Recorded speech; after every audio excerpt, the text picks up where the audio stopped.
I know it sounds like corporate CEO like meditation retreat music. You can imagine like the voiceover a speaker going, and I guess the speaker happens to be Geddy Lee in this case, and he's singing.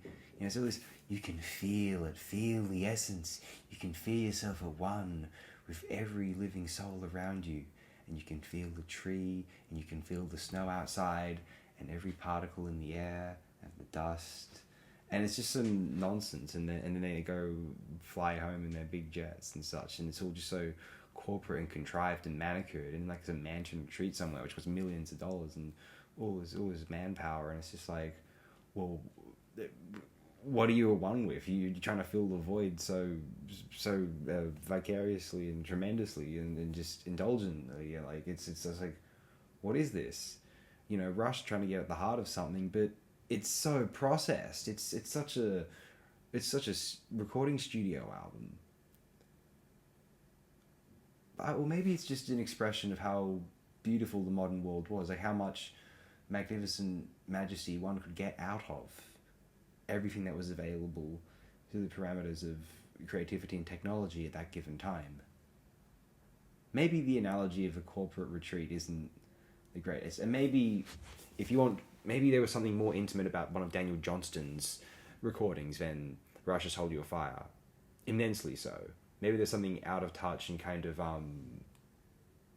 very upper middle class or middle or upper class about the it's also like late 80s new age sort of thing. I don't know, man. Like, and I will say I don't really like the song "Time Stands Still." The sentiment is, it is what it is. It'll probably resonate with me the older I get. I'm not gonna pretend I feel what Piet was feeling and what I assume is his late 30s at that point. Nevertheless, it's, if you just want to be like a hound, a hog for production, man, like this is "Hold Your Fire" is full of ear candy. What a drum sound, what a loud bass sound. It's just it's such a joy to listen to on through good headphones, I feel. So I'll always have a great soft spot for "Hold Your Fire" in this respect. It's far and away probably the poppiest album Rush made up to that point, maybe in general. Presto's an interesting case. We'll have to get that. I have a friend who suggested Presto was Rush trying to do, if Rush were trying to be the Police or Simple Minds earlier in the 80s, by 1989's Presto, they were trying to be a bit like a band called REM. And I can't unhear that now, but I have no idea if that's actually what Rush were intending. I absolutely love REM in the 80s. That's one of the greatest things I've ever heard, by the way. I don't like the 90s stuff on it quite as much, unfortunately. I like Monster, actually. That's a pretty good album. It's amazing to me how like British music fans have this like hatred toward REM. They will not accept REM because they're American, even though they're just as good, if not better, than most of the British acts that it was that inspired them, that inspired REM. It's unfortunate. REM is just a beautiful homage, and they just can't see it. It's just, I don't know. The British took up their rock music too, and like they expected and the Americans, whatever. But Rush have such an interesting discography. The amount of different sounds that they attempted throughout their career, the amount of different takes on their progressive rock sound, that power trio format, absolutely fascinating. First album's kind of generic, kind of 70s grey hard rock sort of thing, 1974, whatever. There were dozens upon dozens of bands that sounded like that, and many of them who just went nowhere. And many that were better than Rush's first album, like Orangutan, 1971. We are going to talk about that eventually. Oh my god, I can't wait for that upload, and that recording session. But then you got the second album, it's 1975, Fly By Night. Hey, look at this sword and sorcery progressive rock, and then the same thing for Caressive Steel, even more so in the progressive rock kind of keyboard territory, and it led them to a place where the record company said, "One more album, guys, and then you're done." And so they just felt like they had nothing to lose, and so 2112 is cosmic rock classic. Listen to that. And then Farewell to Kings, more progressive rock. Hemispheres, more progressive rock in the 1970s epoch sense of progressive rock, And then Permanent Waves is more of return to the hard rock roots. I feel it's more of an accessible release. It kind of falls in line with some of the hard rocky and new wave, or the more rock and new wave, like Elvis Costello, or maybe even the Police. You know, and certainly Moving Pictures is a brilliant art rock experiment. Great new wave and synthesizer characteristics. Signal was even more brilliant in this respect. Grace Under Pressure was a... I think they tried to return to some of the more geekier and genre-oriented lyrical themes of the 70s, but with a eye toward the budding existentialism that Pete was far more interested in at that point. And so Grace Under Pressure represents an album that's full of... I think they thought they went too far on Signal, so they wanted to get a bit of both worlds on Grace Under Pressure, and I think it's glorious. Power Windows is more of just I think as Grace Under Pressure was less commercially successful than Signals, they possibly thought, maybe we ought to just go for the more synthesizer out anyway. And I love Power Windows, but I feel like it's less of a best of both worlds and more of a let's just go into the other world. And like, whatever, it was the times. Hold Your Fire was a different album they made up to that point.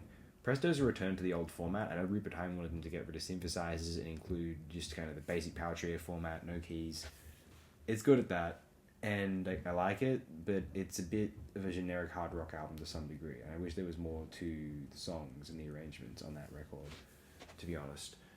Roll the Bones is them trying to take a stab at the early 90s, you know, a bit of a kind of groovy music and a bit of a, alt rock thing, alt metal thing, and it's the weakest studio album in the discography, in my opinion. Counterparts is a return to form. It's kind of among that spacier alt metal sort of thing, like Better Tool...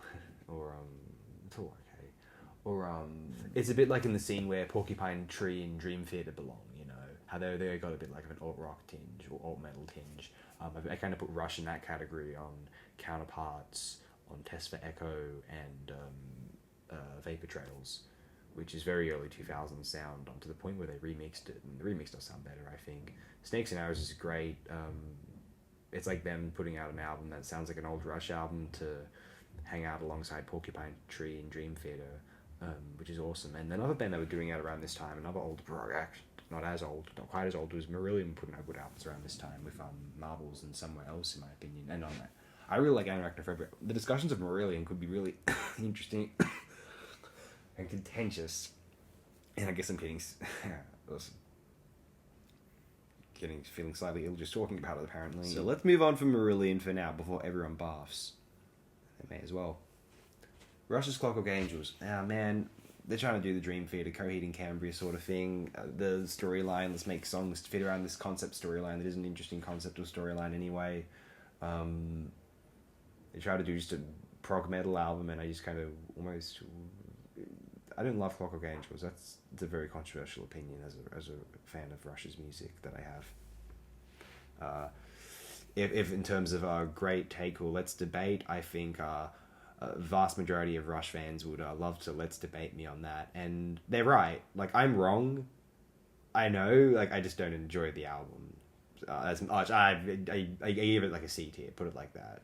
Then if I do the silly tier list thing, the only Rush albums I would put below B tier are Roll the Bones' first album, Permanent Waves, and Clockwork Angels, to be honest, sadly. But how many albums sound like Hold Your Fire? I'd love to hear more albums of this particular kind of production sheen, where they really went all out with this kind of like superficial 80s spiritualism. I don't know, like retrospectively superficial 80s spiritualism. I love that. Like it's far more interesting than the fucking Joshua Tree, in my opinion. Like I like Boy in October and Unforgettable Fire, but it took me a while to really get around to them because I didn't like the Joshua Tree at all. You know what? Acting Baby's kind of good. I'll say that. The ones after, everything afterwards bad, in my opinion. Like, I hear it on the radio and I just actively, I just viscerally don't enjoy what I hear. The Beautiful Day nonsense or whatever. Moving on. Hold Your Fire is a Rush album for people who are the opposite of Rush fans. And insofar as that means kind of art pop, ethereal, new age music, but it still sounds like Rush fundamentally. It's amazing. Like it's just so unique. I don't know. I can't help but have some love for Hold Your Fire at the end of the day, even though there's a more rational part of me that kind of like It doesn't pass the. There's something kind of fake about it, but like you just look at the end results, and it's just very easy to enjoy at a visceral level if you just let yourself feel. Hold your fire. You got to think about how it's making you feel. I'm always thinking about how things make me feel. That's just part of being alive. But how does it make you feel?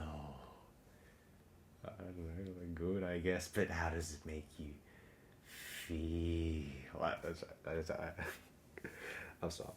It's a silly album, but boy, do I have quite a happy time when I'm listening to it. There was a time when I thought this was like just a sinful album, but now I'm at the point where I just like it. It's a lot of fun. I don't care. Whatever.